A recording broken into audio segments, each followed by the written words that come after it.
Payg'ambar alayhisolamning oq sochlari xurmoga ekilgan ekan.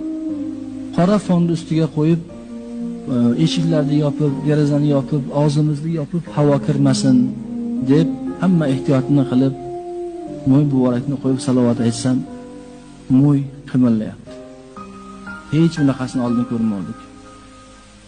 Mo'y muborak salovat aytganda borib kelyapti. Ziyorat qildik, alhamdulillah. Keyin uni olib ketganlar menga bir narsani ko'rsatishdi. O'sha muborak sochni kompyuterga solib, necha ming marotaba kattalashtirib ko'rganlarida sochni mo'yning ichida la ilaha illalloh Muhammad rasululloh yozilib turibdi. Sochda, bitta sochda kattalashtirib ko'rilgan